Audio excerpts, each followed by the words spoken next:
बिहार में 2025 के विधानसभा चुनाव से पहले जो कुछ हो रहा है उसे मतदाता सूची का पुनरीक्षण नहीं बल्कि बोर्डबंदी का नया अध्याय कहा जा रहा है।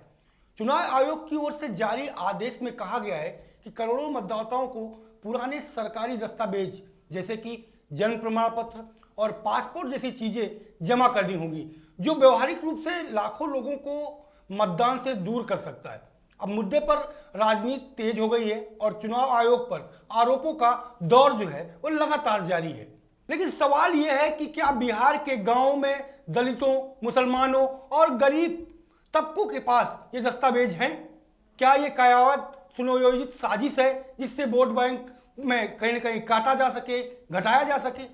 1987 से पहले का सबूत दिखाओ, नहीं तो लोकतंत्र से बाहर हो जाओ जैसे स्लोगन कहीं ना कहीं अब दिखाई पड़ रहे हैं। क्या यही नया नियम है? क्या ये एनआरसी की तरीके चुपचाप थोपी जा रही प्रक्रिया है? ये तमाम सवाल लगातार विपक्ष उठा रहा है। विपक्ष ये भी कह रहा है कि ये एक बैकडोर से एनआरसी है जो सिर्फ एक मकसद से लाई जा रही है, गरीबों, पिछड़ों और अल्पसंख्यकों का जो वोट है उसे कैसे काटा जाए। इस मुद्दे को लेकर के राहुल गांधी हो, तेजस्वी यादव हो, ओवैसी, वाम दल, समाजवादी पार्टी जैसे तमाम विपक्षी दल सब एक मंच पर आ गए हैं और अब चेतावनी भी सीधी जारी की है कि अगर चुनाव आयोग ने यह प्रक्रिया नहीं रोकी तो विपक्ष सड़कों पर उतरेगा। चुनाव आयोग की भूमिका भी शक के घेरे पर है। विपक्ष के आरोप हैं कि विपक्ष को सुनने से इनकार किया गया है।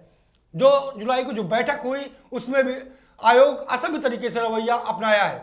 25 दिन में दस्तावेज जमा करने की अब व्यवहारिक क्या आयोग जानबूझ करके पारदर्शिता से भाग रहा है? क्या ये सब बात सत्ता के इशारे पर हो रही है? इन तमाम मुद्दों को लेकर के विपक्ष लगातार गंभीर सवाल उठा रहा है।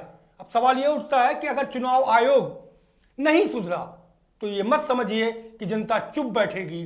दिल्ली से पटना तक सड़कों पर जन सैलाब उठेगा और फिर ये साजिश नहीं चलेगी, जन आक्रोश चलेगा। सड़कों पर आंदोलन भी देखने को मिल सकता है, क्योंकि जिस तरीके के प्रमाण पत्र चुनाव आयोग मतदान के दौरान मांग रहा है वो अभी तक के मतदान के इतिहास में शायद पहली बार ऐसा होने जा रहा है।